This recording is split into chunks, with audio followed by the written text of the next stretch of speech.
வணக்கம். சிறப்பு நேர்காணலுக்கு வரவேற்கிறோம். நிகழ்ச்சியின் இன்றைய சிறப்பு விருந்தினர் திமுக மாநிலங்களவை உறுப்பினர் மூத்த வழக்கறிஞர் திரு வில்சன் அவர்கள். வணக்கம். வணக்கம் சார்.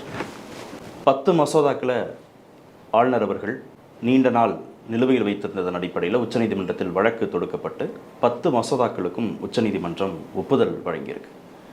இந்த மசோதாக்களுடைய முக்கியத்துவம் என்ன சார்? இந்த 10 மசோதாக்கள் பல்கலைக்கழகம் சம்மந்தப்பட்டது. தமிழ்நாட்டில் இருக்கிற அத்தனை பல்கலைக்கழகம் சம்மந்தப்பட்டது. அதில் ஆளுநர் அவர்கள் வேந்தர் பதவியில் இருக்கார். அவர் அந்த அப்பாயின்மெண்ட் ஆஃப் வைஸ் சான்சலர்ஸில் இந்த செலெக்ஷன் கமிட்டி அவருக்கு நாமினேஷன் பண்ணக்கூடிய ஒரு பவர் இருக்கிறது. அது மட்டும் இல்லாமல் அந்த வைஸ் சான்சலர்ஸ் அப்பாயின்மெண்ட் பவர் கூட வைஸ் சான்சலர்கிட்ட தான் இருக்குது, அதாவது ஆளுநர். அது மட்டும் இல்லாமல் இன்ஸ்பெக்ஷன் அந்த பவர்ஸ் எல்லாமே வேந்தர்கிட்ட இருக்கிறதுனால, ஆளுநர் வேந்தராக இருக்கிறதுனால அவர் அந்த பவர்ஸில் முட்டுக்கட்டை போட்டு வந்தார். தமிழ்நாட்டில் பார்த்திங்கன்னா இப்போ வைஸ் சான்சலரே இல்லாமல் ஒரு பல்கலைக்கழகம் இயங்கி கொண்டிருக்கிறது.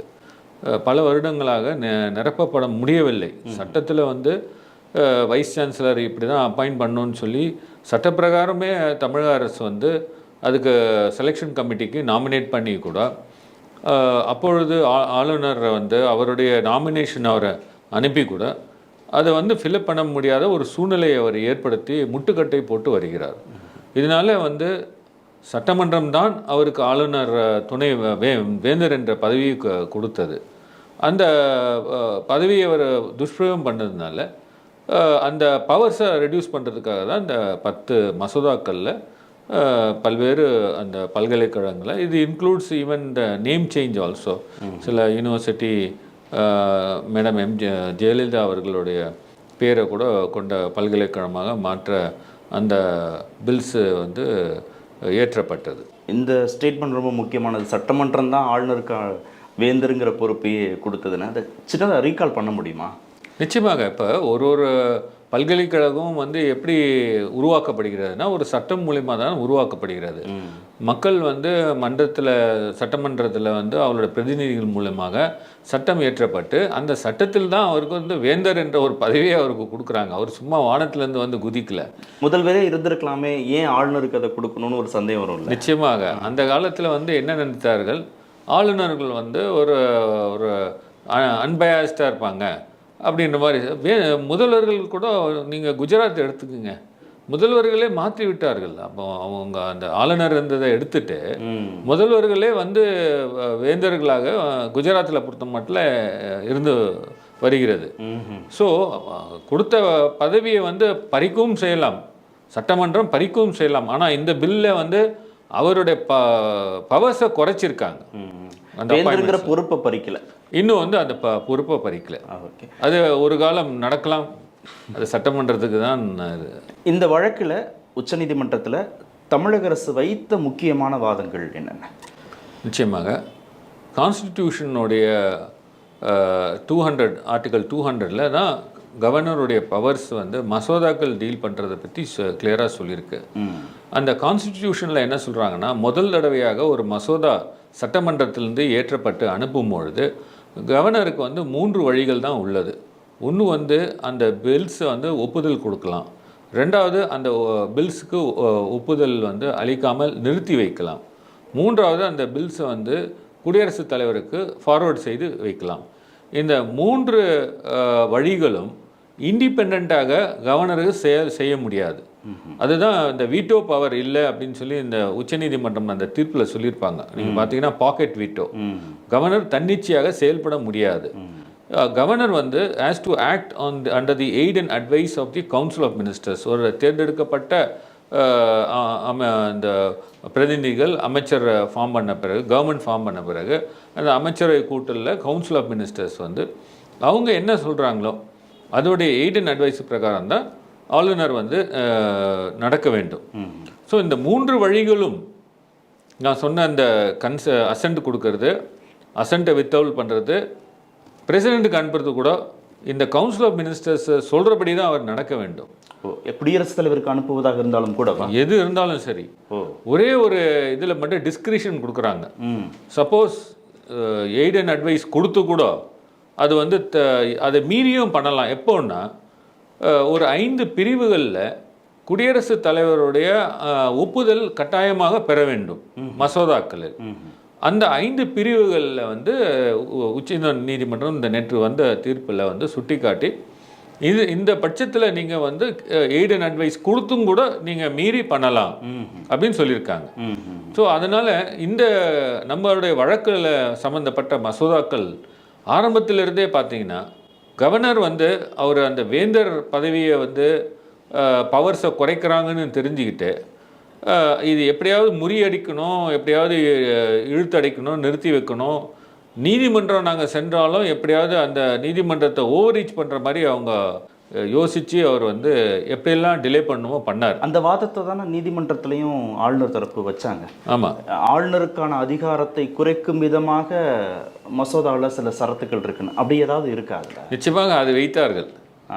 எங்களுடைய பவர்ஸ்லேயே அவங்க அதுதான் நீதிமன்றத்துக்கு வந்து உங்களுக்கு ஏன் அவ்வளோ ஒரு அட்டாச்மெண்ட்டு, உங்களை தான் சட்டமன்றமே நியமிச்சிருக்கு, சட்டமன்றம் வந்து இன்றைக்கி உங்களை பதவிகளை எடுக்க வேண்டும்னு நினைக்கிறாங்க, இதில் என்ன தவறு இருக்கிறது? இப்போ இங்கே நீங்கள் பார்க்க வேண்டிய ஒரு விஷயம் என்னென்னா இறையாண்மை, சட்டமன்றத்துக்கு உள்ள இறையாண்மை. சட்டமன்றம் விருப்பப்பட்டால் அது வரைக்கும் வேந்தராக ஆளுநர் தொடரலாம். சட்டமன்றம் விருப்பப்படலைன்னா ஆளுநர் வேந்தராக தொடர முடியாது. அந்த பவரை வந்து ஆளுநர் கேட்டு வாங்கலாம் முடியாது. அதுக்கு எப்படி கேட்க முடியும்? You can't be a judge of your own cause. நீங்கள் வந்து ஆளுநர்ன்றதுக்காக நீங்கள் வந்து நான் சட்டமன்றத்தையே எதிர்க்கிறேன். சட்டமன்றம் யார்? மக்கள் பிரதிநிதிகள் தானே அந்த சட்டமன்றத்தில் இருக்கிறார்கள். மக்கள் தேர்ந்தெடுத்து தானே அனுப்புகிறாங்க. அவங்க மக்களுடைய எண்ணத்தை தானே வெளிப்படுத்துகிறாங்க. மசோதான்றது என்ன? மக்களுடைய எண்ணத்தை தானே வெளிப்படுத்துகிறது. It's a will of the people தானுங்களே. ஸோ தேர்ஃபோர் அந்த மசோதாக்கள் வந்து உங்களை பதவியை குறைக்கிறதா இருந்தால் நான் வந்து என்ன எஃபெக்ட் ஆகுது, நான் பண்ண மாட்டேன்னு சொல்கிறது வந்து அதுக்கு அகென்ஸ்ட் கான்ஸ்டிடியூஷன். உங்களுடைய அதிகாரத்தை துஷ்பிரயோகம் செய்கிறீங்க. அந்த மாதிரி தான் வரும். இந்த வழக்கில் பொறுத்த மாட்டில் பார்த்தீங்கன்னா ஃபஸ்ட்டு தடவை என்ன பண்ணுறாரு கவர்னர் வந்து நாங்கள் அந்த வழக்குகள் வந்து ஒரு நாள் பெண்டிங்காக இருக்குதுன்னு சொல்லி எங்களை முதலமைச்சர் அழைத்து ஆலோசனை செய்து வழக்கு தொடர வேண்டும் என்று சொல்கிறார். அப்பொழுது 10 பில் மட்டுக்காகவும் நாங்கள் அந்த வழக்கு தொடரலை. TNPSC Tamil Nadu public service commission அதில் வந்து சேர்மன் அப்பாயின்மெண்ட்டும் சரி, மெம்பர்ஸ் அப்பாயின்மெண்ட்டும் சரி, இவங்க வந்து அனுப்பின ஃபைலில் கையெழுத்தே போடலை. அது மட்டும் இல்லாமல் இந்த கைதிகள் அந்த தண்டனை குறைப்பு, ரெமிஷன் ஆஃப் சென்டென்ஸ் கேள்விப்பட்டிருப்பீங்க, அந்த தண்டனை குறைப்பு சம்மந்தமான ஃபைல் அனுப்புனா அந்த ஃபைல்லையும் கையெழுத்து போடலை. அடுத்தது 3 மினிஸ்டர்ஸ் அதிமுக பீரியடில் அவங்க மேலே கரப்ஷன் சார்ஜஸ் இருந்து சாங்ஷன் வாங்குவதற்காக அனுப்பி வைக்கப்பட்ட ஃபைல்லையும் கையெழுத்து போடலை. இன்றைய வரைக்கும் அவர் கையெழுத்தே போடலை அந்த ஃபைலில். ஸோ இந்த மாதிரி இருக்கும்பொழுது எந்த ஃபைல்லையும் கையெழுத்து போடுறது கிடையாது. எந்த ஒரு கம்ப்ளீட்டாக ஒரு ஸ்டேல்மேட், ஒரு கிரைண்டிங் ஹால்ட்டை வந்து கொண்டு வரார். ஒரு எலெக்டட் ரெப்ரசன்டேட்டிவ்ஸை ஒரு கவர்மெண்ட் ஃபார்ம் பண்ணி ஒரு 5 வருடத்தில் வந்து மக்களுக்கு வந்து ஒரு நல்லது செய்வதற்காக ஒரு அரசாங்கம் தேர்ந்தெடுக்கப்பட்டு அந்த அரசாங்கம் வந்து இது போன்ற ஒரு பாப்புலரான பில்ஸை கொண்டு வர வச்ச ஒரு கவர்னர், அதுவும் நியமிக்கப்பட்ட ஒரு கவர்னர், இது போன்ற வந்து செய்வது வந்து கான்ஸ்டியூஷன் பர்மிட் பண்ணுமா? இதுதான் கொஸ்டின். ஒரு செக்ஸ் அண்ட் பேலன்சஸ் அரசாங்கத்துக்கு வேணும், அதனால தான் ஆளுநர் இப்படிலாம் செயல்படுகிறாருன்னு ஆளுநருக்கு ஆதரவு தெரிவிப்பவர்கள் விவாதங்களில் பேசுகிறாங்க. அதுதான் அந்த விவாதங்களில் பேசுகிறவங்க வந்து கான்ஸ்டிடியூஷனுடைய டிபேட்ஸை எடுத்து பார்க்கணும். கான்ஸ்டிடியூஷன் வந்து கவர்னருக்கு கொடுக்கப்பட்ட பவர்ஸை என்னன்னு பார்க்கணும். Constitution is சுப்ரீம்ங்க.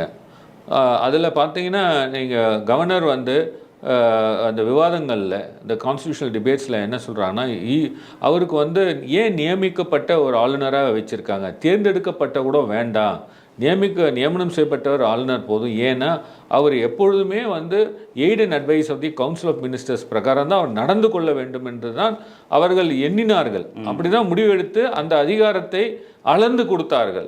இவங்க வந்து நினைக்கிற மாதிரி வானொலியிலே அதிகாரமே கிடையாது. இப்போ ஒரு அரசாங்கம் தப்பு பண்ணுதுன்னா அதை தட்டி கேட்க வேண்டியது நீதிமன்றம் தான், ஆளுநர் இல்லை. ஆளுநர் வந்து அவருக்கு வந்து ரெஸ்ட்ரிக்டட் பவர்ஸ் தான் இருக்குது. நீங்கள் வந்து ஒரு கவர்மெண்ட்டை டிஸ்மிஸ் பண்ணணும்னு வச்சிங்க, அப்போ நீங்கள் வந்து ரிப்போர்ட்ஸை கலெக்ட் பண்ணி நீங்கள் வந்து 356க்காக ஒரு நீங்கள் அனுப்பலாம் டு தி சென்ட்ரல் கவர்மெண்ட். இப்போ கூட எஸ்ஆர் பொம்மை கேஸ் வந்த பிறகு அதுக்கு முன்னாடி ஆளுநர்கள் அவங்க நினச்சபடி ரிப்போர்ட்டை கொடுத்துட்டு இஷ்டத்துக்கு டிஸ்மிஸல் வரைக்கும் போயிட்டு இருந்தது. இப்போ எஸ்ஆர் பொம்மை கேஸ் வந்த பிறகு அந்த மாதிரி டிஸ்மிஸலே அவாய்ட் ஆயிடுது. இப்போ அரசாங்கத்துடைய அன்றாட நிகழ்வுகளில் தன் விருப்பப்படி முடிவெடுக்க ஆளுநருக்கு அதிகாரம் இல்லை, நிச்சயமாக இல்லை. ஏன்னா தேர்ந்தெடுத்த அரசாங்கம் சொல்கிறபடி தான் அவர் வந்து கையெழுத்திட வேண்டும்.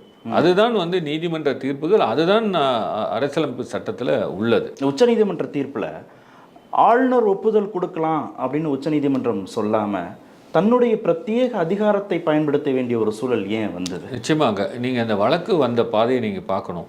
3 வருட காலத்துக்கு பிறகு நாங்கள் நீதிமன்றத்துக்கு செல்கிறோம். அவங்க ஆளுநர் வந்து இந்த மாதிரி பில்ஸை அசன்ட்டு கொடுக்கல, ஃபைலில் கையெழுத்து போடலை, இந்த மாதிரிலாம் அப்பாயின்மெண்ட்ஸை இது பண்ணுறாரு, வைஸ் சான்சலர் பண்ணாமல் அப்பாயின்மெண்ட்ஸ் பண்ண முடியாமல் ஒரு சூழ்நிலை. நாங்கள் நீதிமன்றத்துக்கு சென்றோடனே நீதிமன்றம் நோட்டீஸ் உத்தரவு போடுறாங்க. நோட்டீஸ் உத்தரவு போட்டோன்னே அவர் என்ன பண்ணுறாரு, அந்த பில்ஸ் அவ்வளோ நாள் வைத்திருந்த பில்ஸை உடனடியாக என்ன பண்ணுறாரு, அசன்ட்டை வித்தல்டுன்னு சொல்லிட்டு ஒரிஜினல் பில்ஸை வந்து அவர் கட்டி கபோர்டுக்குள்ளே வச்சுட்டு ஃபைலில் மட்டும் கையெழுத்து போட்டு வித்தல்டு பில்ஸ்ன்னு சொல்லி அனுப்பிச்சிடுறாரு. ஒரு xerox copy of the bill மேலே எழுதின அந்த இதை ஜெராக்ஸ் எடுத்து அனுப்புகிறாரு. இந்த சட்டமன்றம் உடனடியாக என்ன பண்ணுறாங்க, அதை ரீஎனாக்ட் பண்ணி அனுப்புகிறாங்க. அந்த நேரத்தில் எங்கள் வழக்கு மறுபடியும் 2வது தடவை வரும்பொழுது அவர் முதல் தடவை என்ன சொல்கிறாரு, என் டேபிள் க்ளீனாக இருக்குது அப்படின்னுறாரு. இந்த வழக்கு எந்த மசோதாக்கள் இல்லைன்றாரு. அப்போ நாங்கள் சொல்கிறோம் இல்லைங்க இவர் வித்தல் பண்ணிட்டாரு, நாங்கள் ரீஎனாக்ட் பண்ணி அனுப்புகிறோம். அப்போது உச்சநீதிமன்றத்துடைய அந்த பஞ்சாப் கவர்னர் கேஸு தீர்ப்பு வந்திருக்கிறது. அந்த பஞ்சாப் கவர்னர் கேஸில் என்ன சொல்கிறாங்கன்னா, 2வது தடவை அனுப்புனா நீங்கள் நிச்சயமாக ஒப்புதல் தர வேண்டும் அப்படின்னு சொல்லும்போது, அந்த வழக்கு வந்து விசாரணைக்கு வரும்போது அட்டார்னி ஜெனரல் ஆஜராகும் போது நீதியரசர்கள் அப்போது தனஞ்சய் சந்திரசூட் இருந்தாங்க, மாண்புமிகு பரிதிவாலா அவர் நீதியரசர் இருந்தாங்க, இன்னொரு நீதிபதியும் இருந்தாங்க. அவங்க என்ன சொன்னாங்கன்னா, நாங்கள் பஞ்சாப் கவர்னர் கேஸில் இந்த ஜட்ஜ்மெண்ட் கொடுத்துருக்கோம், இப்போ இந்த வழக்கில் இருந்து 2வது தடையாக வருது, நீங்கள் பஞ்சாப் கவர்னர் கேஸை பார்த்து உங்கள் கிளைண்ட்டுக்கு அட்வைஸ் பண்ணுங்கள், அந்த கேஸ் பிரகாரம் நீங்கள் நடந்துக்கணும்னு தெரிவிக்கிறாங்க, நம்பிக்கை தெரிவிக்கிறாங்க. இவர் என்ன பண்ணுறாருன்னா, ஆளுநர் ஒப்புதல் கொடுத்துருவாருன்னு நம்புது நீதிமன்றம் நம்புது, ரெக்கார்ட் பண்ணுறாங்க. ஆனால் இவர் என்ன பண்ணுறாருன்னா, அந்த பில்லை வந்து பஞ்சாப் கவர்னர் கேஸை ஓவர் கம் பண்ணுறதுக்காகவும் நம்ம வழக்கை இன்ஃப்ரக்சுவஸ் பண்ணுன்ற ஒரு எண்ணத்தில் என்ன பண்ணுறாருன்னா, அதை எடுத்துட்டு வந்து குடியரசுத் தலைவருக்கு ஒரு அனுப்பி வைக்கிறார். அதாவது குடியரசுத் தலைவர் அனுப்புறது கூட பார்த்தீங்கன்னா aid and advice of the council of ministers தான் பண்ண வேண்டும்.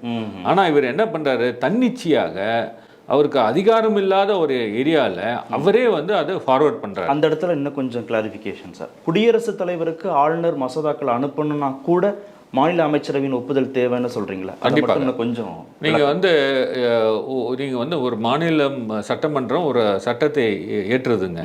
அந்த சட்டம் வந்து சப்போஸ் லிஸ்ட் 3 சப்ஜெக்ட்னு எடுத்துங்க, நீங்கள் ஜல்லிக்கட்டு சட்டமே எடுத்துக்கங்க. இப்போ அந்த ஏற்கனவே வந்து ப்ரிவென்ஷன் ஆஃப் குரூவல்டி டு அனிமல்ஸ்ன்னு சொல்லி ஒரு ஒன்றியத்தால் கொண்டு வந்து ஒரு சட்டம் இருக்கிறது. அது இந்தியா முழுக்க அந்த சட்டம் வந்து செல்லும். அப்படி இருக்க பட்சத்தில் நம்மளுடைய மாநிலத்தில் அதை விளக்கிறதுக்காக இந்த ஜல்லிக்கட்டு போன்ற அந்த விளையாட்டுகள் இதுக்காக என்ன பண்ணுறாங்கன்னா, ஒரு புதிய சட்டம் வந்து கொண்டு வராங்க. அது வந்து நேர் எதிர்மாறாக பாராளுமன்ற சட்டத்துக்கு இருக்கிறது. அப்போ என்ன பண்ணுவாங்கன்னா, கவர்னர் என்ன பண்ணுவார், அந்த மசோதாவை வந்து பிரசிடென்ட்டுக்கு அனுப்பி வைக்க வேண்டும். ஸோ அது கூட எப்படி பண்ணுவாருன்னா, மத்திய அரசின் சட்டத்தோடு மாநில அரசின் சட்டம் முரண்பட்டால் அப்போ வந்து பிரசிடென்ட்டுக்கு அனுப்பி வைக்க வேண்டும். அப்போ என்ன பண்ணுவாங்கன்னா, aid and advice of the council of ministers கொடுத்து அதை வந்து இவர் வந்து அப்படியே அனுப்பி வைப்பார். மாநில அமைச்சரவின் ஒப்புதல் இல்லாமல் தன்னிச்சையாக அனுப்ப முடியாது. தன்னிச்சையாக அனுப்பவே முடியாது. அந்த 5 சிச்சுவேஷன் மட்டும் சொல்லியிருக்காங்க. அதாவது நீங்கள் அட்வைஸ் கொடுத்து அதை அனுப்ப வேண்டாம்னு சொல்லி கூட மீறி பண்ணலாம். அதில் கூட என்ன சொல்கிறாங்கன்னா, அந்த அட்வைஸ் எப்போ மீறலாம், அந்த டிஸ்கிரிஷன் அப்படின்னு சொல்கிறாங்க. ஸோ அந்த மீறி அவரை அனுப்பலான்னா அந்த சுச்சுவேஷன்ஸில் தான் அவர் பண்ண முடியும். அந்த அவருக்கு சந்தர்ப்பம் கொடுத்துருக்கக்கூடிய 5 வாய்ப்புகளில் இந்த பல்கலைக்கழக வரவே வராது. ஸோ அந்த மாதிரி அவர் வந்து என்ன பண்ணுறாருன்னா, குடியரசுத் தலைவருக்கு அனுப்பி வைத்து விட்டு தன்னிச்சையாக ஒரு கடிதம் எழுதுகிறார் குடியரசுத் தலைவருக்கு. நீங்கள் இந்த 10 மசோதாக்களையும் ரிஜெக்ட் பண்ணுங்கன்றார். ஒன்று அவரை அனுப்பி வைத்தது தவறு, 2வது தன்னிச்சையாக ஒரு கடிதம் எழுதுறது தவறு. இது யார் எங்க அதிகாரம் அவருக்கு இருக்கிறது? குடியரசுத் தலைவர் என்ன முடிவெடுக்கணும்னு இவர் எழுதுறாரு சொல்றாரு. அது மட்டும் இல்லாமல் ஒரு டாக்குமெண்ட்ஸ்லாம் என்னென்னோ ப்ரிப்பேர் பண்ணி அனுப்புறாரு அவர். ஸோ இது வந்து சட்டம் வந்து அரசியலமைப்பு சட்டம் அங்கீகரிக்கப்படாத ஒரு செயலை அவர் செய்தார். குடியரசுத் தலைவரும் என்ன பண்ணுறாங்கன்னா, அந்த அஃப்கோர்ஸ் அவங்களுடைய aid and advice of the council of ministers of the union இருக்குது. அவங்க அதை வச்சு இந்த 7 பில்ஸை ரிஜெக்ட் பண்ணிடுறாங்க. 2 பில்ஸை கிடப்பில் போட்டுடுறாங்க. அது என்னாச்சுன்னு இனி வரைக்கும் தெரியல. ஒரு பில்லை வந்து அப்ரூவ் பண்ணுறாங்க. இந்த கவர்னர் செய்த இந்த கம்ப்ளீட் ஆக்ஷன் 2வது தடவை வந்த பிறகு கவர்னர் வந்து மேல் நடவடிக்கைக்காக பிரசிடென்ட் கிட்ட அனுப்பி வைத்ததும், பிரசிடென்ட் வந்து வித்ஹெல்ட் பண்ணதும் எல்லாமே அன்கான்ஸ்டிடியூஷனல், இல்லீகல்னு சொல்லி நாங்கள் நீதிமன்றத்தில் இந்த வழக்கு நடக்கும்போதே ஒவ்வொரு காலகட்டத்திலையும் ஒரு அஃபிடவிட் போட்டு டாக்குமெண்ட்ஸ்லாம் போட்டுட்டு ப்ரேயரை மாற்றிட்டே வந்தோம். கடைசியாக நீதிமன்றத்தில் என்ன சொன்னாங்கன்னா, நீங்கள் வந்து டீம் டு ஹவ் கிராண்டட் அசன்ட்னு உத்தரவு கொடுக்கலன்னா மறுபடியும் நான் உங்ககிட்ட போய் நின்னோம்னா 5 வருடமே இந்த நீதிமன்றத்தில் போயிடும், எங்களுடைய பில்ஸே வந்து ஆக்டாக வராது அப்படின்னு சொன்னேன்.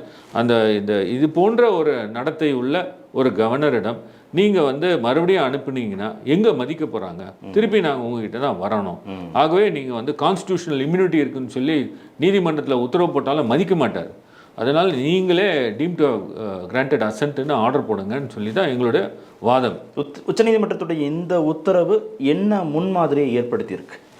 இந்த முன்மாதிரி என்னன்னா, அரசியலமைப்பு சட்டம் வந்து நீங்கள் எந்த ஒரு தருவாயிலையும் அது வந்து ஒரு ரிலீஃப் கொடுக்கும். இது போன்ற அதிகாரம் பெற்றவர்கள் அரசியலமைப்பு சட்டத்தில் உட்கார்ந்து கொண்டு நான் என்ன வேணால் பண்ணுவேன், என்னை யாரும் கேட்க முடியாது, நான் ஒரு தேர்ந்தெடுக்கப்பட்ட அரசை முடக்க முடியும் என்று நினைத்தவர்களுக்கு இன்னொரு அங்கம் இருக்குது பாருங்கள், ஜுடிஷியரி. அவங்களால அந்த ரிலீஃபை அவங்க கொடுக்க முடியும். எக்ஸாம்பிள் நான் சொல்கிறாங்க, பேரறிவாளன் கேஸ் எடுத்துக்கோங்க. பேரறிவாளன் கேஸில் தமிழக அரசு வந்து அவருக்கு தண்டனை வந்து குறைத்து விடுதலை செய்ய உத்தரவு போட்டது. அந்த ரெக்கமெண்டேஷனை வந்து கவர்னர் வந்து அவர் சைன் பண்ணணும். அவர் பண்ண வேண்டியது என்ன? அப்ரூவ் பண்ணி சைன் பண்ணணும். அது பண்ணாமல் நீதிமன்றம் வரைக்கும் போய் யார் கையெழுத்து போடணுன்றது போய் செட்டில் ஆகி கவர்னர் தான் சொல்லணும்னு அவர் பண்ணலை. நீதிமன்றம் என்ன பண்ணுச்சு அந்த வழக்கில், பேரறிவாளன் கேஸில்? மறுபடியும் கவர்னர்கிட்ட அனுப்புனா அவர் செய்ய மாட்டார், நானே சிறைக்கதவை திறந்து விடுகிறேன் அப்படின்னு சொல்லி சிறைக்கதவை திறந்து அவரை பேரறிவாளனை அனுப்பி வைத்தார்கள். இதுதான் ஜுடிஷியலுடைய பவர். ஆர்டிகல் 142ல் கம்ப்ளீட் ஜஸ்டிஸ், ஒரு இஷ்யூவில் கம்ப்ளீட் ஜஸ்டிஸ் பார்ட்டிக்கு பண்ணணும்னா நீதிமன்றமே இது மாதிரி ஒரு உத்தரவு, அதாவது ஃபர்ஸ்ட் ஆஃப் இட்ஸ் கைண்ட் இந்தியாவிலே, இண்டிபெண்ட் இந்தியாவிலே அந்த அரசியலமைப்பு ஏற்றப்பட்ட பிறகு முதல் முறையாக பில்ஸில் உச்சநீதிமன்றம் தன்னுடைய சீல் ஆஃப் அப்ரூவல் கொடுத்தது இந்த 10 மசோதாக்கள் தான். ஆகவே தான் நான் சொன்னேன், இது வந்து மாநிலத்துடைய சுயாட்சி அது சம்பந்தமாக எங்களுடைய முதலமைச்சர் அவர்கள் வந்து இது தமிழக மக்களுக்கு மட்டும் இல்லாமல் இந்திய மக்களுக்கு பெற்று தந்திருக்கிறான்னு சொல்ல விரும்புகிறேன். மசோதாக்கள் மீது முடிவெடுக்கக்கூடிய காலக்கெடுவை உச்சநீதிமன்றம் நிர்ணயித்திருக்கிறது. குடியரசுத் தலைவருக்கு ஆளுநர் அனுப்புவதற்கான காலக்கெடுவை நிர்ணயித்திருக்கிறாங்கன்னா இனிமேல் எல்லா மசோதாக்களுக்கும் எல்லா மாநிலங்களுக்கும் இந்த உத்தரவு பொருந்துமா? நிச்சயமாக இது கான்ஸ்டிடியூஷனை இன்டர்பிரேட் பண்ணி ஜட்மெண்ட் சொல்லியிருக்காங்க. ஆகவே வந்து இது வந்து இந்த பர்டிகுலர் வழக்குக்கு பொருந்தாது. இது வந்து it's a law of land. அதனால இனி வரும் காலங்களில் கவர்னர்கள் வந்து நான் என்ன வேணால் பண்ணுவேன், நான் 5 வருஷம் அங்கே வந்து உட்காந்துட்டு இஷ்டத்துக்கு இங்கே இருக்க பெனிஃபிட்ஸ்லாம் அனுபவிச்சுட்டு போவேன் அப்படின்னு சொல்ல முடியாது. அவர்கள் வந்து இந்த மசோதாக்கள்லாம் வந்தால் இது வந்து இந்த நேரத்தில் காலகட்டத்துக்குள்ளே செய்யலாம், செய்ய தவறினால் நீதிமன்றத்துக்கு வரலாம் அப்படின்னு சொல்லி இந்த தீர்ப்பில் வந்திருக்கிறது. நன்றி நிகழ்ச்சியில் பங்கேற்றதற்கு. மீண்டும் சந்திப்போம். நன்றி, வணக்கம்.